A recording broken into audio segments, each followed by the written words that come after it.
Olá, como estão as senhoras e os senhores? Eu espero que todos vocês estejam muito bem.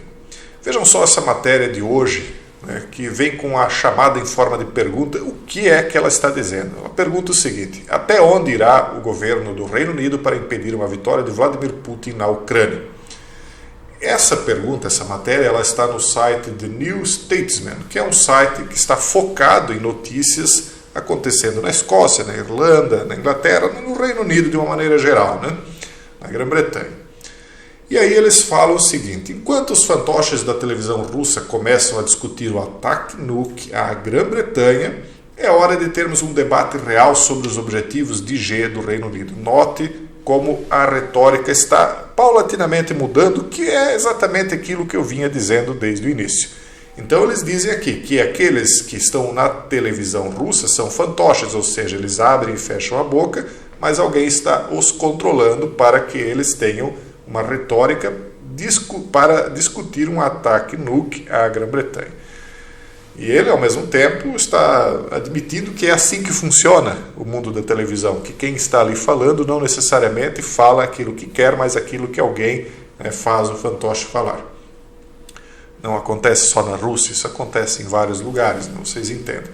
E aí ele diz: é hora de termos um debate real sobre os objetivos de G do Reino Unido. Por quê? Porque o Reino Unido até então está enviando equipamentos lá para auxiliar nos ataques e defesas da Ucrânia, mas não está mandando pessoas.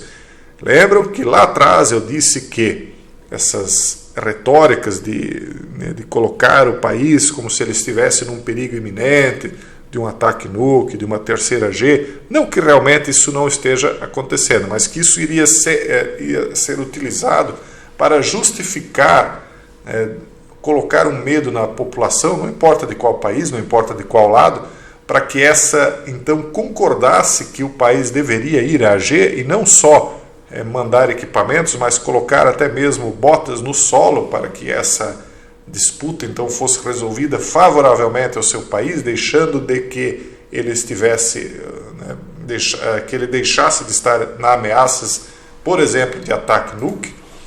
Bom, é o que nós estamos vendo aí cada vez mais se concretizando. Daqui a pouco nós vamos estar vendo o povo ou supostamente apoiando ou apoiando a entrada aí de outros países nessa disputa além da Ucrânia. Bom, quando Putin disse que ele iria atacar a Ucrânia, ele deixa bem claro que, na verdade, ele não teria nada contra a Ucrânia em si, mas contra a utilização da Ucrânia como um trampolim da OTAN. Mas ele cita os adversários ou inimigos deles, da Rússia, como sendo o Ocidente. Mas eles são mais específicos se você passar a estudar um pouco o que é que eles estão dizendo.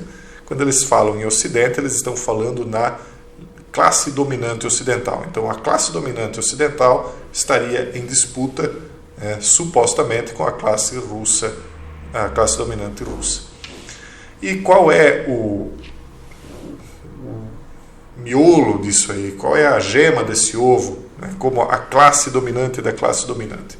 Na expectativa, ou na visão, melhor dizendo, de Putin e da sua própria corte, então seria a classe dominante norte-americana e a inglesa. Então, portanto, é importante para nós vermos aí o que o Reino Unido vai decidir, porque muito provavelmente se seguirá do Reino Unido e Estados Unidos a atitude dos demais países. Bom, aqui ele começa falando de que devemos esperar que o Serviço Federal de Segurança da Rússia, o FSB, esteja fazendo um trabalho decente. Mas parece que nós, muito menos Vladimirovich, não podemos contar com eles hoje em dia. O que ele está querendo dizer?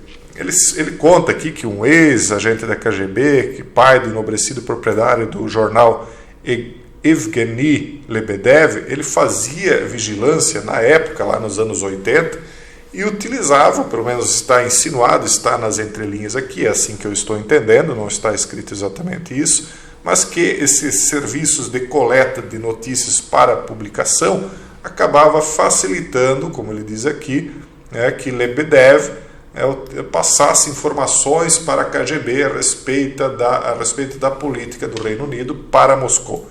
Então, você utilizar de uma fonte de jornalismo para esse tipo de trabalho é muito importante, porque você consegue mandar repórteres, investigadores, aí você publica as notícias, mas ao mesmo tempo também pode montar relatórios. E aí ele diz, ele entende que, evidentemente, hoje em dia a FSB, que é o substituto ou sucessor da KGB, esteja fazendo também um bom trabalho. E realmente a FSB, a Rússia, ela é um dos países aí que tem um dos melhores serviços de inteligência do mundo. Não só a Rússia, o Reino Unido, o próprio Brasil também tem um serviço muito eficiente de inteligência, mas os principais são Israel, são o Reino Unido, Rússia, Grã-Bretanha, já falei, Estados Unidos, e Alemanha e França também são os principais, Todos eles têm, não existe um país que não tenha um sistema de inteligência, mas esses são assim os mais ativos, E nada não seria surpresa, que se eles tivessem, por exemplo, pessoas que estivessem acompanhando esse tipo de canal aqui, não por nada, mas para saber qual a opinião das pessoas, dos países, que estão observando, qual a opinião das pessoas que levam informações às demais pessoas a respeito do que está acontecendo lá. Não seria surpresa que, tanto quanto vocês, alguém das inteligências desses respectivos países também pudesse estar assistindo esse tipo de vídeo aqui e muitos outros, Bom, então ele fala aqui que tanto a secretária de Relações Exteriores, Liz Truss, quanto o secretário de Defesa, Ben Wallace, falaram sobre expulsar a Rússia da Crimeia, bem como do resto da Ucrânia, porque é o que eles estão tentando fazer. Algo impossível de se fazer sem uma G completa com a Rússia, ou seja, a Ucrânia sozinha não teria condições a não ser que a G fosse completa. E nós sabemos que até o momento, embora tudo que nós estejamos vendo nos represente ser uma G, nós não vimos até o momento ninguém declarar abertamente uma G. O Vladimir Putin ele disse que está lá numa operação especial de libertação dos povos de etnia eslave, etc. Eles não declararam oficialmente uma G. Então, por enquanto, não há uma G nem entre Rússia e Ucrânia oficialmente. Na prática, é o que está acontecendo. Mas eles estão dizendo que é preciso aqui uma G completa com a Rússia para expulsá-la da Ucrânia.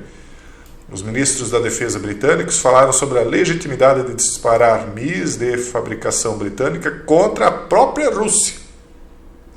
Então veja como a coisa está escalando. Recentemente, diz ele aqui, ele quem? O senhor André, está assinando a matéria. Ele diz: recentemente conversei com o general Richard Sherif, ex-vice-comandante supremo aliado da Europa, que disse achar que seria difícil ter paz com a Rússia enquanto Putin estivesse no Kremlin. Ele pode estar certo. Aí ele bota aqui em destaque, ele está evidentemente certo. Mas nossas frases são importantes porque não tivemos um debate real nesse país sobre os objetivos de G britânicos. Tenho certeza do Ministério das Relações Exteriores de que esses objetivos não incluem a mudança de regime na Rússia, mas a Grã-Bretanha já é considerado o inimigo mortal do Kremlin. Certo? Então, se já é um inimigo nessas proporções, é óbvio que eles já têm conjecturado, e eu imagino que não é desde a invasão da Ucrânia, mas desde muito antes, sim, uma mudança de regime, é óbvio. Tanto é que Navalny e tantos outros aí, a Rússia sempre acusou de ser uma espécie de marionete de forças ocidentais. Se é ou não é, eu não tenho condições de dizer, mas nós estamos trazendo aqui para vocês a escalada da retórica, a escalada da situação, para mostrar que, ao contrário do que a maioria aí tem dito para vocês, a coisa não está esfriando, ela está esquentando. Então nós não podemos ver só na aparência daquilo que nos é colocado na imprensa, mas sim nas entrelinhas daquilo que os especialistas aí estão dizendo, porque eles não dizem tudo expressamente. Então, discursos espumantes sobre a Grã-Bretanha vêm de fantoches da televisão russa. Aí está, devemos manter a calma, devemos lembrar que a vitória de Putin na Ucrânia seria extremamente perigosa para o mundo. Mas até onde vamos? Esta é uma conversa que a Grã-Bretanha merece ter consigo mesma. Então, O que ele está dizendo aqui é que a Grã-Bretanha tem de começar a cogitar a hipótese de ir frontalmente, abertamente, contra a própria Rússia, não apenas para libertar a Ucrânia, mas, como vocês viram antes, mandar uma bomba diretamente lá, né, na Rússia. Bom, mas Rutte está pronto para isso. Um de seus apoiadores aponta que a América de Joe Biden está se dilacerando. O alemão Olaf Scholz sendo criticado por hesitar e Emmanuel Macron lutando com as consequências raivosas de sua vitória eleitoral. O Ocidente não parece estar unido, evidentemente não está, e era isso que eu falava há muito tempo. Quem me acompanha há mais tempo lembra que eu dizia que o Ocidente é casa dividida. E por que o Ocidente era casa dividida? Porque nós víamos que o homem comum, né, principalmente o homem comum que era alinhado mais às raízes do Ocidente, ele estava sendo, e está, de uma certa maneira, desprezado. Né? Ou seja, o desejo dele, os valores dele, a família, etc., que ele tem, estavam sendo menosprezados, e aí a classe dominante, então, acabava tomando atitudes ao contrário. Então, é nítido assim que há um descolamento, né, entre a vontade da classe dominante e a vontade de grande parte do povo. Não dá para dizer todo o povo, porque uma parte ainda acompanha a vontade da classe dominante. Basta ver que na França, né, então, Macron, por exemplo, ganha a eleição. Mas eles estão dizendo que ele é bem claro, né? Olaf Scholz está sendo criticado por hesitar, Emmanuel Macron está lutando com as consequências raivosas de sua vitória. É um país dividido, né, como o nosso também está assim, né? E a América de Joe Biden está também indo pelo mesmo caminho, está se dilacerando, como ele diz aqui. Então, a defenestração de Boris Johnson agora iria encantar Putin, não queremos isso. Então, eles estão cuidando para que a Grã-Bretanha não chegue na mesma situação. Tanto é que eles acabaram aceitando o Brexit justamente para não causar esse tipo de problema, né? Um racha dentro do país. Enfim, uma nova preocupação dos conservadores deveria ser a agricultura. Então aqui eles começam a colocar aí agora que eles devem passar a se preocupar um pouco mais com as questões internas dos países deles. É um pouco tarde, né, porque o mundo já está aí numa situação de estar às portas de iniciar a terceira G. Me parece que muitas das coisas aí que estão sendo feitas não são por acaso, tá, pessoal? Muitas coisas as pessoas acham que estão acontecendo aleatoriamente, não me parece.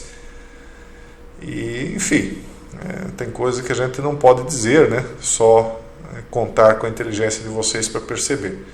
Ele diz assim: a grande experiência de Johnson, cavando fundo na classe trabalhadora, anti-Bruxelas e Inglaterra, enquanto gastando livremente e se comportando da mesma forma, está ameaçando separar a tradicional coalizão conservadora, mas ele não é exatamente um acompanhante habitual. O que eles estão dizendo é que o Boris Johnson ele conseguiu, né, trazer o apoio da classe trabalhadora conservadora, porque existem dois tipos de classes trabalhadoras, a classe trabalhadora liberal e a conservadora.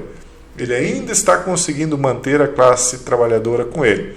E, obviamente, que Boris Johnson não está contra o sistema da classe dominante ocidental, mas é uma tática que eles utilizaram ali de tentar, pelo menos, manter as coisas calmas dentro do Reino Unido. Enquanto isso, a Rússia também está tendo alguns problemas que não estão sendo divulgados, algumas coisas que já estão sendo ditas que podem ser sabotagens dentro do país, o que indicaria que dentro da Rússia existem agentes trabalhando para tentar a derrubada do próprio regime.